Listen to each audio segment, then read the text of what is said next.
నమస్తే, welcome to Maneru news. ముందుగా headlines.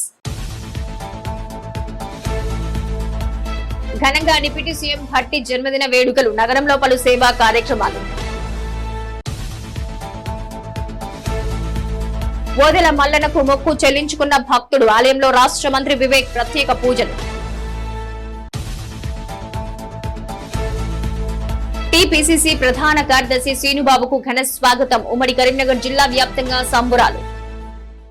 Bulletin కి తిరిగి స్వాగతం. తెలంగాణ డిప్యూటీ సీఎం మల్లు భట్టి విక్రమార్క జన్మదిన వేడుకలు ఘనంగా జరిగాయి. కరీంనగర్ తెలంగాణ చౌరస్తాలో SUDA chairman Komatireddy Narender Reddy cake cut చేసి డిప్యూటీ సీఎం కు శుభాకాంక్షలు తెలిపారు. డీసీసీ ఎస్సీసీల ఆధ్వర్యంలో అనాథాశ్రమంలో అన్నదానం చేశారు. గత ప్రతిపక్ష నేతగా, ప్రస్తుత డిప్యూటీ సీఎం ఆర్థిక మంత్రిగా చేసిన సేవలను కొనియాడారు కాంగ్రెస్ నాయకులు. తెలంగాణ డిప్యూటీ సీఎం మల్లు భట్టి విక్రమార్క జన్మదిన వేడుకలు నగరంలో తెలంగాణ చౌరస్తాలో ఘనంగా జరిగాయి. సిటీ కాంగ్రెస్ ఆధ్వర్యంలో జరిగిన వేడుకల్లో సుడా చైర్మన్ కోమటిరెడ్డి నరేందర్ రెడ్డి పాల్గొని కేక్ కట్ చేసి డిప్యూటీ సీఎం కు శుభాకాంక్షలు తెలిపారు. ప్రతిపక్ష నేతగా తెలంగాణలో పాదయాత్ర చేసి ప్రజల కష్టాలు తెలుసుకున్నారని, కాంగ్రెస్ ప్రభుత్వంలో డిప్యూటీ సీఎంగా, ఆర్థిక మంత్రిగా అనేక సంక్షేమ పథకాల్లో కీలక పాత్ర పోషిస్తున్నారని కొనియాడారు నరేందర్ రెడ్డి. తెలంగాణ రాష్ట్ర ఉప ముఖ్యమంత్రి వర్యులు, అదేవిధంగా ఈ రాష్ట్ర ప్రగతిలో మరి పూర్తిగా భాగస్వామై పనిచేస్తున్నటువంటి మల్లు భట్టి విక్రమార్క జన్మదిన వేడుకలు ఈరోజు నగర కాంగ్రెస్ ఆధ్వర్యంలో ఘనంగా నిర్వహించడం జరిగింది. ముఖ్యంగా వారు పాదయాత్ర ద్వారా ఈ రాష్ట్ర ప్రజలు ఎదుర్కొంటున్నటువంటి సమస్యలన్నింటినీ కూడా పూర్తి అవగాహనతోటి ఈ రాష్ట్ర ప్రజలకు ఏ విధమైనటువంటి అవసరాలు ఉన్నాయి, మరి ఆదిలాబాద్తో పాటు గోండు రాజ్యం నుంచి కూడా ప్రజల యొక్క అభిప్రాయాలను పాదయాత్ర ద్వారా తీసుకొని మరి ఈరోడు అందరి అభివృద్ధి కోసం ముఖ్యమంత్రి రేవంత్ రెడ్డి గారి నాయకత్వంలో భట్టి విక్రమార్క గారి యొక్క అనుభవంతో ఈరోజు పెద్ద ఎత్తున ఈ అభివృద్ధికి కృషి చేస్తున్నటువంటి ఉప ముఖ్యమంత్రి గారికి ఈరోజు జన్మదిన వేడుకలు జరుపుతూ ఉన్నాం. వారు ఆయురారోగ్యాలతోటి నిన్ని నీరేళ్లు జీవించి రాష్ట్ర ప్రగతికి మరి ఇదే విధంగా కృషి చేస్తూ ముందుకెళ్లాలని, వారి అభివృద్ధి ఫలాలు ప్రజలు అందుకుంటా ఉన్నారు, భవిష్యత్తులో ఇంకా అందుకోవాలని చెప్పి కోరుకుంటూ వారికి మరొక్కసారి జన్మదిన శుభాకాంక్షలు తెలియజేస్తాం.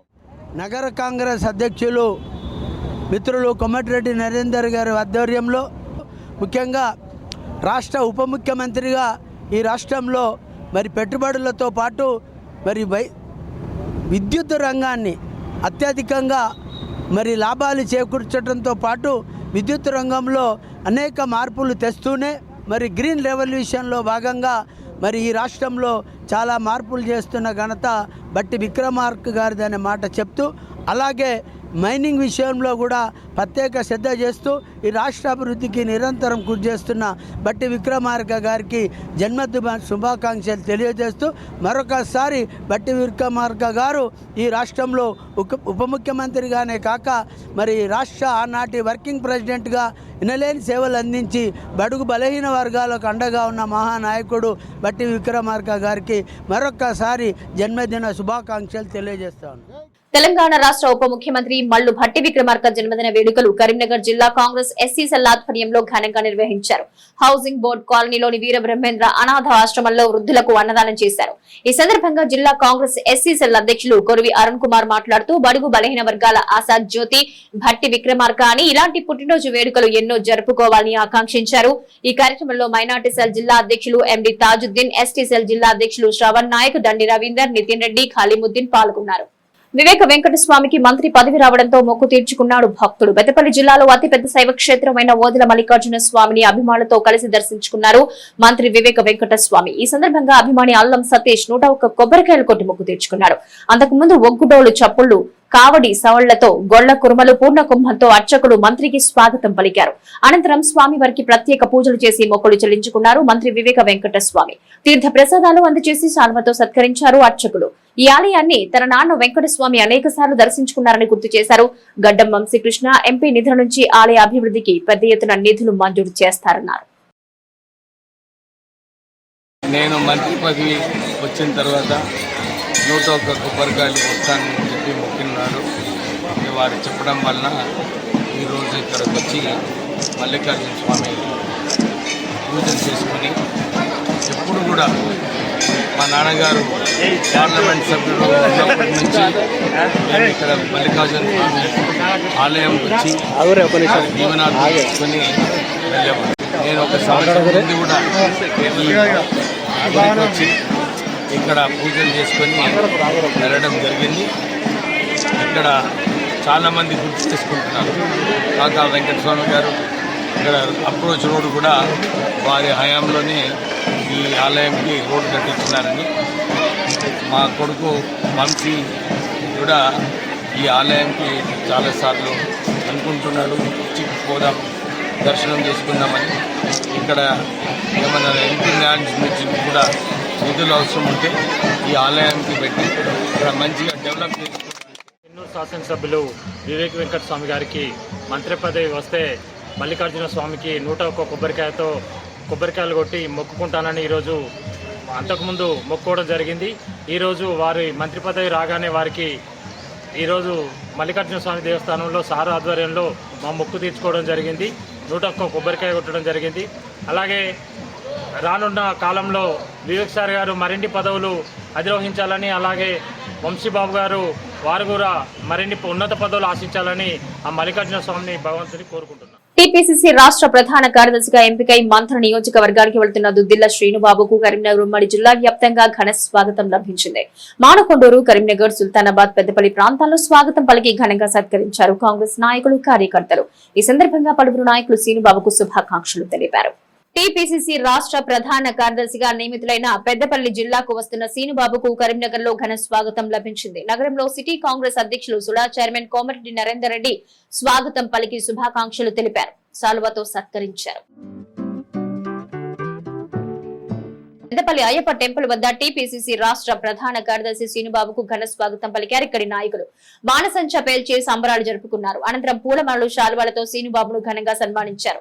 ఈ సందర్భంగా శ్రీనుబాబు మాట్లాడుతూ కాంగ్రెస్ పార్టీని బలపరిచేందుకు కొత్త టీంలో అవకాశం ఇచ్చినందుకు సీఎం రేవంత్ రెడ్డి, టీపీసీసీ చీఫ్లకు కృతజ్ఞతలు తెలిపారు.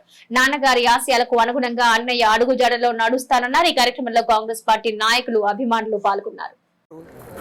ఇక్కడ వచ్చేసిన మా కాంగ్రెస్ కుటుంబ సభ్యులందరికీ పేరు పేరున శిరస్సు వహించి ధన్యవాదాలు చెప్తున్నాను.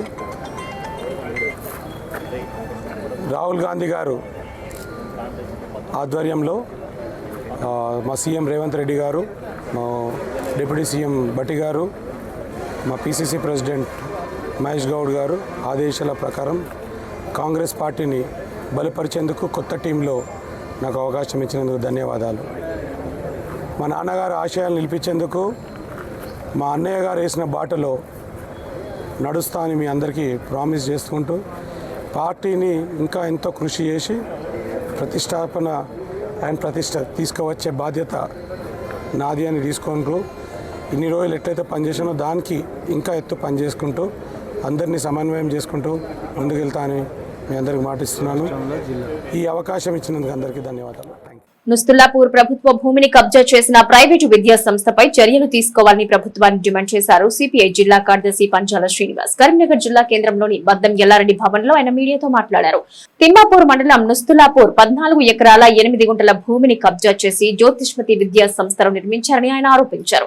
2012లో అప్పటి తహసీల్దార్ 574 సర్వే నెంబర్లో 13 ఎకరాల 18 గుంటల ప్రభుత్వ భూమిని ప్రొహిబిటెడ్ జాబితాలో చేర్చినప్పటికీ కబ్జా చేయడం దుర్మార్గమన్నారు. తక్షణమే సర్వే చేయించి హద్దులు నిర్ణయించి కబ్జా స్థలాన్ని స్వాధీనం చేసుకోవాలని కలెక్టర్ను డిమాండ్ చేశారు. పేదలు చిన్న గుడిసె వేస్తేనే ఖాళీ చేయించే రెవెన్యూ అధికారులు ఇక్కడ ఎకరాల కొద్దీ కబ్జా చేసినా ఎందుకు చర్యలు తీసుకోవడం లేదని ప్రశ్నించారు.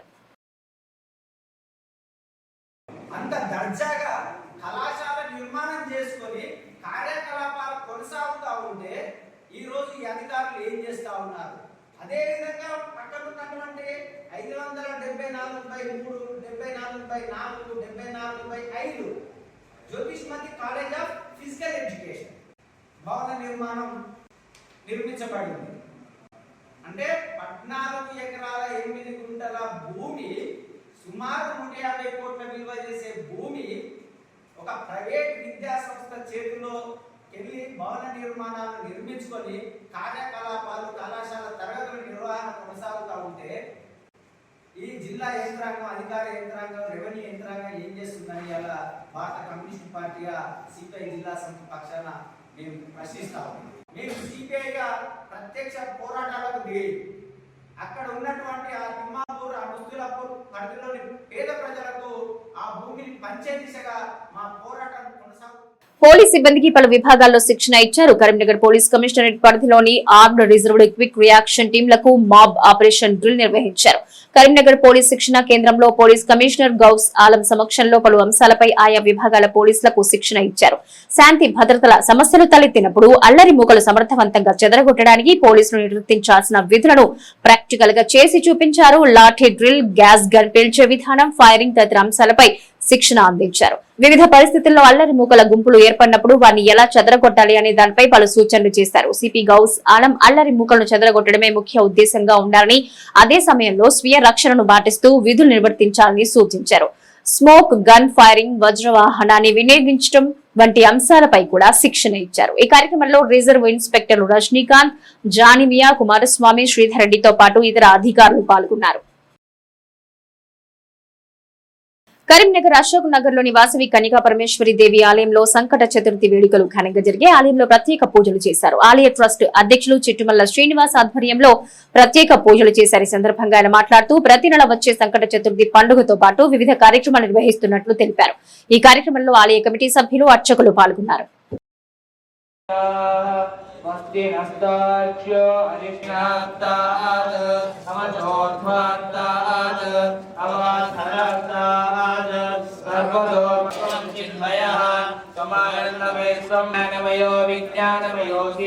सर्वं जगदिदं तत्त्वो जायते सर्वं जगदिदं तत्त्वं भद्रं पश्येमाक्षभिर्यजत्राः देवैकं यदायुः स्वस्ति न इन्द्रो वृद्धस्तीं तदनन्तरम् अनुस्वारः परतरः अर्थे ककारः पूर्वरूपम् अकारो मध्यमरूपम्.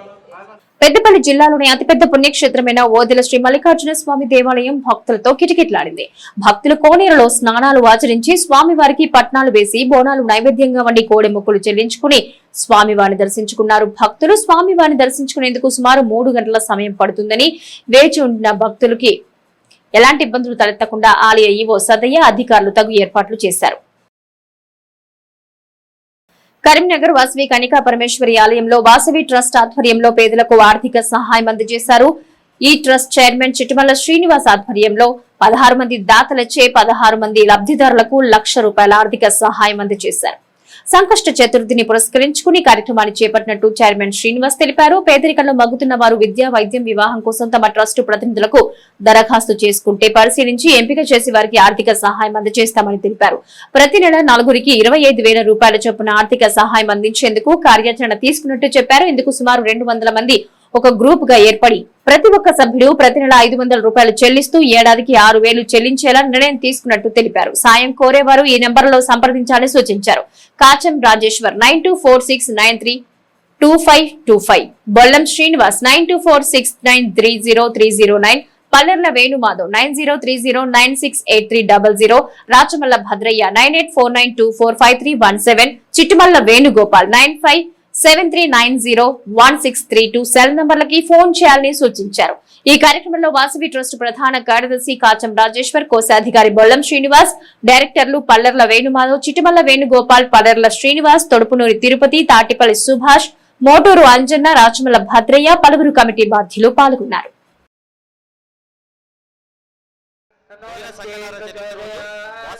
ఆధ్వర్యంలో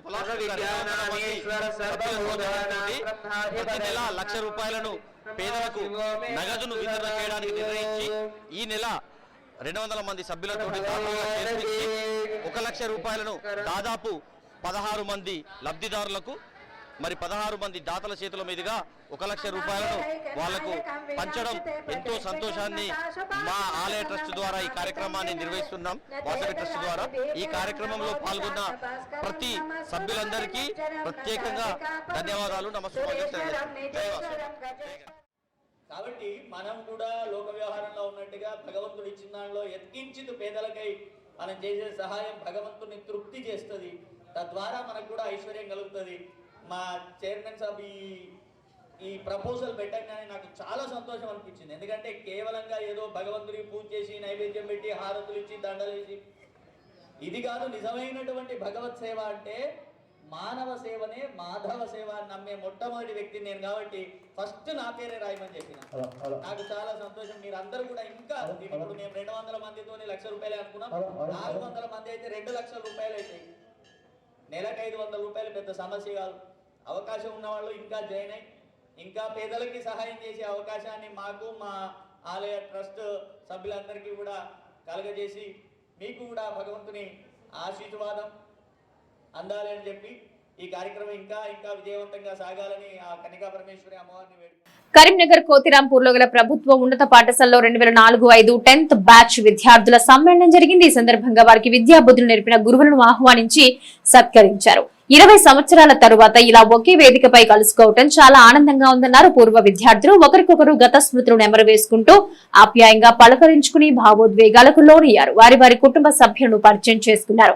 విద్యార్థి దశలో ఉన్నప్పుడు చేసినటువంటి మంచి కార్యక్రమాలు ఉపాధ్యాయులు అభినందించినటువంటి సంగతులను నెమరు వేసుకున్నారు. విద్యార్థి దశలో తీర్చిదిద్దిన ఉపాధ్యాయులకు రుణపడి ఉంటామని తెలిపారు. 20 సంవత్సరాల నుంచి ఉపాధ్యాయులు నేర్పిన క్రమశిక్షణ వారి కుటుంబ సభ్యుల సమక్షంలో పంచుకోవటం సంతోషంగా ఉందని ఆనందం వ్యక్తం చేశారు. కార్పొరేట్ ప్రైవేటు విద్యా సంస్థల దోపిడీని నిరోధించాలని, ఇందుకు ఫీజుల నియంత్రణ చట్టాన్ని తీసుకొచ్చి పకడ్బందీగా అమలు చేయాలని ప్రభుత్వాన్ని డిమాండ్ చేశారు. ఎస్ఎఫ్ఐ రాష్ట్ర అధ్యక్షులు రజనీకాంత్ పెద్దపల్లి జిల్లా కేంద్రంలో స్థానిక బస్టాండ్ చౌరస్తాలో విద్యారంగ సమస్యలపై ఆందోళన చేపట్టారు. ఈ సందర్భంగా రజనీకాంత్ మాట్లాడుతూ తెలంగాణ రాష్ట్రంలో విద్యాశాఖకు మంత్రి లేని దుస్థితి నెలకొందన్నారు. విద్యార్థుల ఫీజు బకాయిలు, స్కాలర్షిప్స్ వెంటనే విడుదల చేయాలన్నారు. విద్యారంగ సమస్యల పరిష్కారాన్ని సమరశీల పోరాటాలు చేస్తామని హెచ్చరించారు. ఈ కార్యక్రమంలో ఎస్ఎఫ్ఐ జిల్లా అధ్యక్ష కార్యదర్శులు ఆర్ల సందీప్, జిల్లాల ప్రశాంత్, జిల్లా ఉపాధ్యక్షులు బందల రాజ్ కుమార్, జిల్లా కమిటీ సభ్యులు తమరవేణి అభిరామ్, దుర్గం రాజు, నాయకులు దామెర గణేష్, చంద్రకాంత్, మహేందర్, ప్రశాంత్, సురేందర్, అభివర్ధన్, సిద్ధార్థ, ఆదిత్య పాల్గొన్నారు. సమస్యలను పరిష్కరించాలని నిరసన అంబేద్కర్ చౌరస్తా వద్ద నిరసన చేయడం జరిగింది. ఈ తెలంగాణ రాష్ట్రంలో ఉన్న విద్యారంగ సమస్యలను పరిష్కరించడంలో ఈ రాష్ట్ర ప్రభుత్వం ఈరోజు పూర్తిగా విఫలమైంది.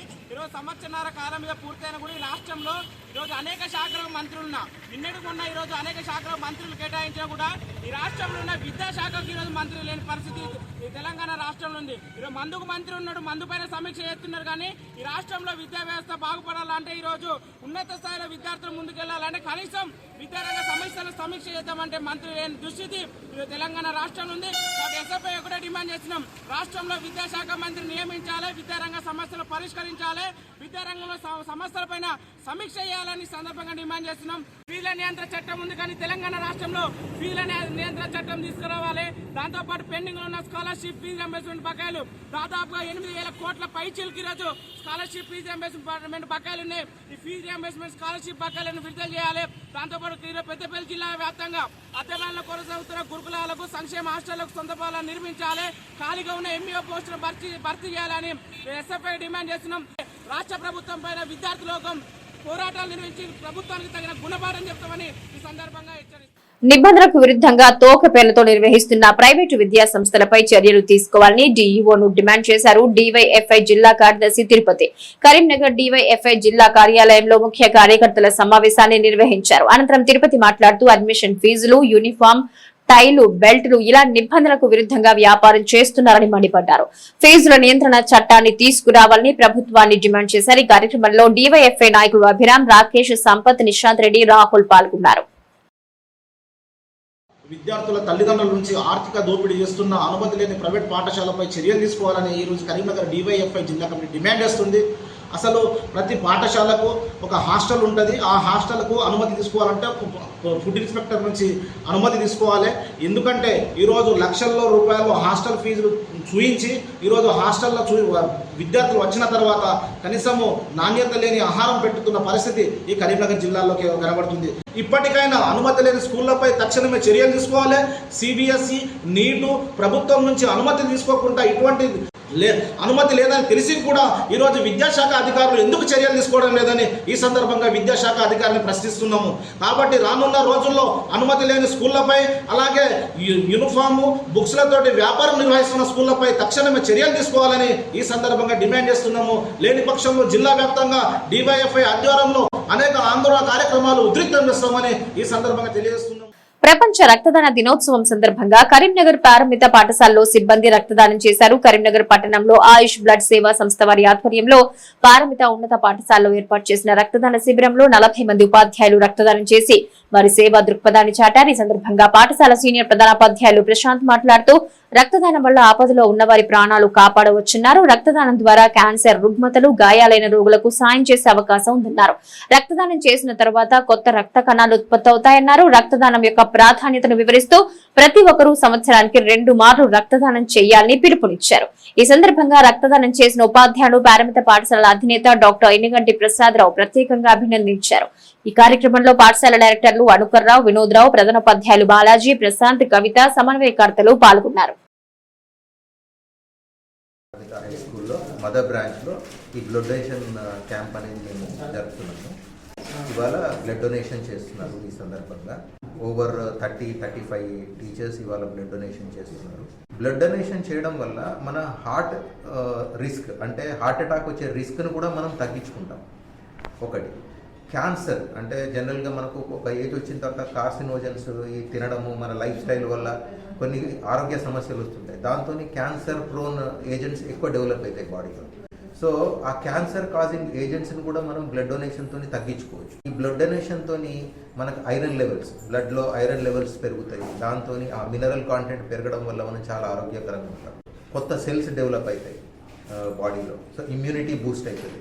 సో ఇట్లాంటి చాలా అడ్వాంటేజెస్ ఉన్నాయి. ట్వైస్ ఎన్ ఇయర్ అంటే సంవత్సరానికి 2 సార్లన్నా బ్లడ్ డొనేషన్ చేయండి. ప్రాణాలను కాపాడండి. మీ ప్రాణాలను కూడా మీ ఆరోగ్యాన్ని కూడా కాపాడుకోండి. బులెటిన్ ముగించే ముందు హెడ్లైన్స్ మరోసారి.